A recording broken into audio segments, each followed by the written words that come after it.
Whoa, man, it is hot today. What's up, y'all?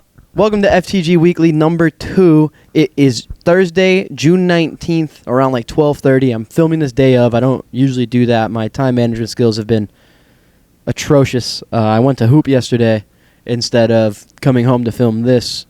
Before I filmed Pod-a-Mania with Eddie, which will be coming out tomorrow on that channel. And I do have a new podcast coming out on Saturday with my really good friend. We're calling it Chop It Up.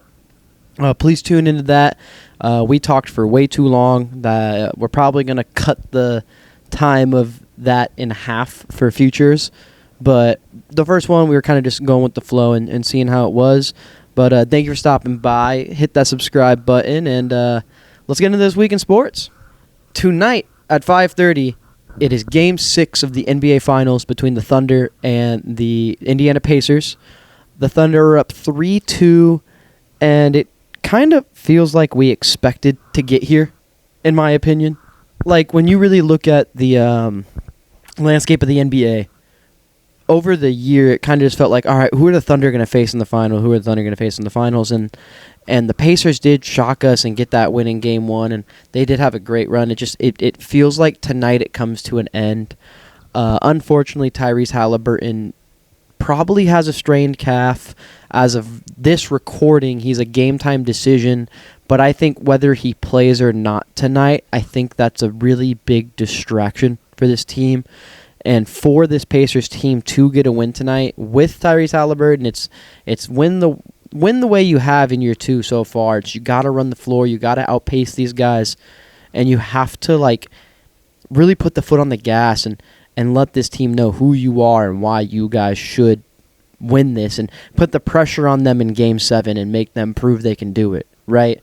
And if you're the Thunder, just go out there and roll the ball out there and win. You know, the team defense is spectacular. That team is so well coached. Shea is amazing. J-Dub with his 40-point performance a couple nights ago.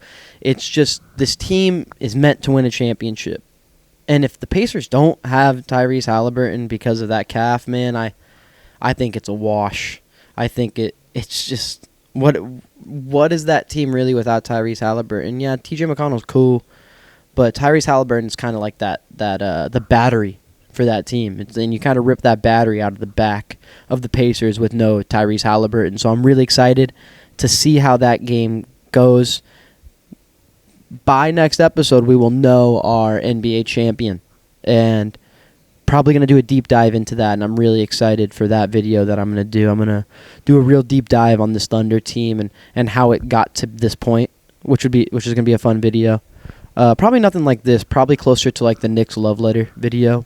But yeah, man, it's been a fun year of basketball. There's been a lot of really great moments around the NBA, and I think on that, for the way the finals has gone, it coming down to Indy and OKC. No one thought we were going to get there, which is so cool. I think it's kind of a storybook ending to this NBA season. This NBA season was awesome, and I'm gonna miss it a lot. It's just so sad, man. But the offseason is already in a swing with the Desmond Bane trade. The Orlando Magic send 4 unprotected first-round picks, Kentavious Caldwell-Pope, and Cole Anthony, and then a pick swap. And I just, you see the jersey at the end there. I'm a Knicks fan. I can't say too much, but man, 4 unprotected firsts for your third option, because he's going to be the third option to Paolo and Franz. You're overpaying for a need, I guess, which is fine. But for 4 unprotecteds and a pick swap, say you just make that 5 unprotecteds and flip the players to Jalen Suggs and somebody else, or name any 2, and you go to all 29 other NBA teams, you don't think you could have got a better player for those assets you have than Desmond Bane? You couldn't have went and got Trae Young or Lauri Markkanen for that price And even if you want to switch like Cole Anthony for Jalen Suggs, like I said, it's like, yeah, nobody wants to really lose Jalen Suggs, but Trae Young, Lauri Markkanen was available. There's a lot of guys that are in that tier of money and skill and like gonna help a team go win. And I just don't know if Desmond Bane is gonna be that guy for the Magic that makes them take that next step. And on the Memphis side, there's so much talk about this Memphis team, and it feels like they're leaning towards blowing it up. I'm hearing a lot about Jaren Jackson Jr. getting shopped around. I know the Knicks have called from a couple beat writers. Or a ton of teams are going to want to go get him. The Lakers, he's not a great rebounding 4-ish, 5-ish guy, but, man, the defense he brings and who he is as a player just is going to be amazing for a team if they do move him. And it looks like this Grizzlies team is kind of looking to be done with this Ja Morant, Triple J, and Desmond Bane team. But, man, that Desmond Bane trade, great move by the Grizzlies. The Grizzlies did so good. You got 4 unprotected firsts and a pick swap. It's like, huh? Oh, man, this is how you rebuild, dude, is you just go get a ton of picks, and now you have 4 picks to go move, to go get somebody that you think can help the Grizzlies win now if you're not blowing it up. If you want to keep Ja and Jaren Jackson, then you go and you go get somebody and bring them in with those 4 or 5-ish picks that you had there. And I think that's kind of the trajectory that they're looking to be on as of right now. Sticking in the basketball world, the Lakers have a new owner, which just came out of nowhere. So the Buss family has sold majority ownership of the Los Angeles Lakers to Mark Walter. He's an owner of the Dodgers, an owner of the Sparks, and now majority owner of the Lakers. And he kind of runs LA sports now. He's the LA sports guy. I think I'm excited to see where it goes because the deep pockets exist, man. You see how the Dodgers run their team. They have a $1 billion roster. You have an owner that you've seen go out and spend the money. With the Sparks, they went and got Kelsey Plum after getting Cameron Brink, and they're building something there. With the Dodgers, they went and paid for Shohei. Let me put that in air quotes, and are just constantly building winners. So I think this move for the Lakers is going to be really beneficial. I know an ownership change in a lot of people's heads isn't the craziest thing, but I think this is kind of the opposite of what's going to happen in Boston, where Boston's new ownership is going to look to sell off. This owner is going to look to really put his foot down and buy, is my guess for this Lakers team. And that's what Lakers fans want, man. You just got Luka. You can go buy, and get a squad around him. And I think that would be like really good for LA. Next thing I want to talk about quickly is something that happened this morning, and it's happened with a couple coaches. So Billy Donovan got an extension, and this morning Ime Udoka is going to put pen to paper for a fat extension and be one of the highest paid coaches in basketball. And this is something that I've seen a lot on Twitter and a lot on just from some sources and some podcasts I watch, that the Knicks asking around about these coaches is going to make teams put pen to paper for a lot of these guys and extend them and make them not want to just walk away because there's a coaching market, right? And Udoka's one of those coaches that, like, you got to lock in. You got to lock him down. We know everything that happened before, but he's a coach that can take this Rockets team really far if they make that move. They're probably not going to get KD, but if they can make a splash like that and make the move, they have so much young talent to get to that point. It's about being able to keep your core and still be able to bring someone in like that. But being able to keep Ime Udoka is something that is, I think, going to be really good for this team. And Shams and Brian Windhorst were right, man. This offseason is going to be fast, hectic, and there's just going to be a lot of movement. And it's really exciting for the league, man. Moving on to baseball, I just did an hour and 20 minutes yesterday with my good friend Peter Gibbs. That'll be uploaded on Saturday. We dove into the things I'm going to talk about now in-depth, but I'm kind of just going to go over them lightly. You can go see the in-depth thoughts on these things over on that episode Saturday. The Boston Red Sox made one of the worst trades I've ever seen in my life, not based on like return per se. I hate the return in a sense, but I think for what it is, this Red Sox team just sells, and they don't love their players. Rafael Devers was traded for Jordan Hicks, Kyle Harrison, the number 3 prospect in the Giants system, James Tibbs, and Jose Bello. Are we calling this the MLB version of the Luka Doncic trade? Because I think that's what we're gonna have to do. I think it's pretty close, because when you look at it in the win right now, like if you're the Mavericks in the sense are the Red Sox. You're young, you have some talent coming up through your system, and you've had one of the best farm systems, and they're all coming into fruition. You have Devers for way too much damn money on the books, and you think, man, we're young. The locker room hasn't really been good with them because of the whole grabbing a glove, only wanting to hit thing. Let's move on from him for a number 3 prospect and Kyle Harrison, because Jordan Hicks is terrible. I just don't. He has an over 6 ERA every year. Cool, he throws 103 with some sink, but I just don't think that. I just don't like the return, man.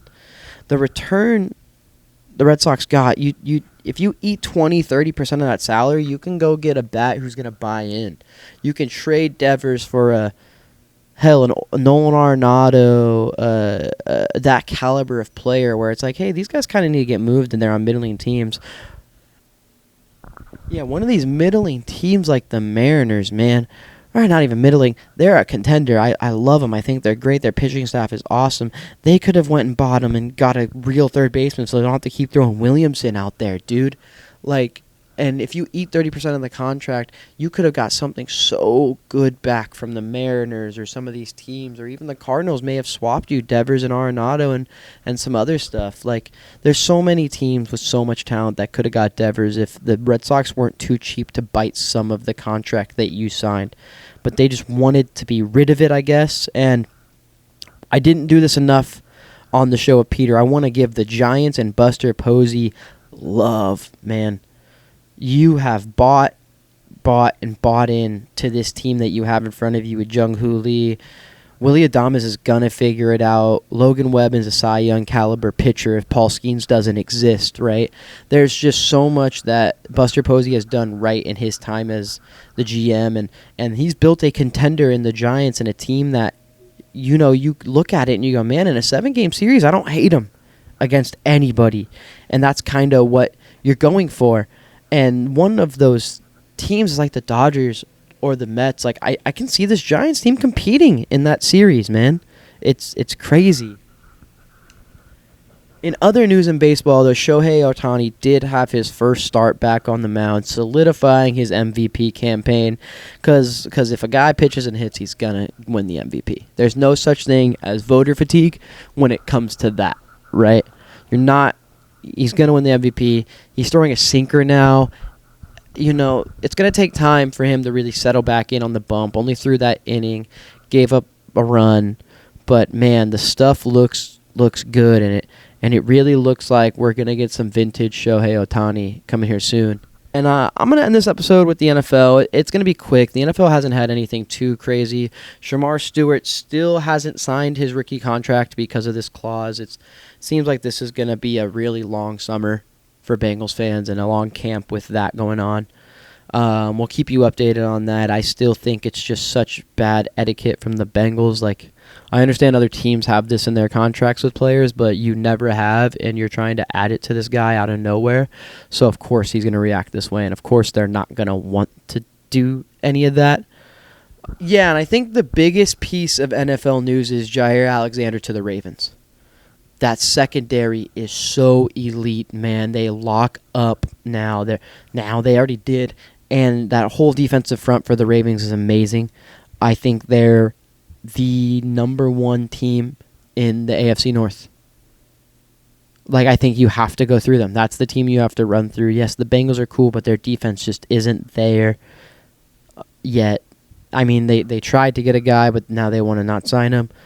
It's just slowly trying to build that defense back up, but I don't know if it's good enough yet.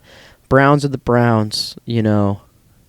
They're going to be a great defense. I don't know how the offense is going to go. And, yeah, I just don't see a really way the Steelers win that division either. I think it's on the Ravens, man. And lastly, I know I said the biggest piece of news was the Jair Alexander thing. Apparently, it came out that Shedeur Sanders was going over 100 miles per hour in his car and got pulled over. I don't know. You already have a bad reputation. You shouldn't be going 100. These are all the things that you're supposed to say, and I agree with. But also, like, Zach Edey got a ticket, and we didn't find out for like 4 or 5 months after. It's harder because Shedeur's under a microscope, and when you're under a microscope like this, you have to do every single thing right, or you're kind of just making life harder on yourself and your team. And just your situation. You're trying to go in a starting spot after falling in the draft because of character issues, and then that happens. I don't agree with the whole, like, oh, he's already showing signs of X, Y, and Z. Like, I don't believe that. I believe he's a kid and he made a mistake, and I unfortunately think this mistake would have happened first round or sixth round, and this mistake would have happened. I think it's going to blow over like it should, and then just move on. But yeah, that will be it for FTG Weekly this week. I know I kind of zoomed through. I felt like, even though it's still going to be a good time video, I think this is what it needs to be, though, kind of get my points across, move on to the next subject. Thank you so much for watching. If you made it in this point in the video, leave a like, subscribe, follow my medias here. I'm gonna show them all. I'm gonna throw all of them up there, the other podcasts, and tune in Saturday for Chop It Up with me and Peter. I'll see you guys Saturday, and thanks for watching, man. Peace.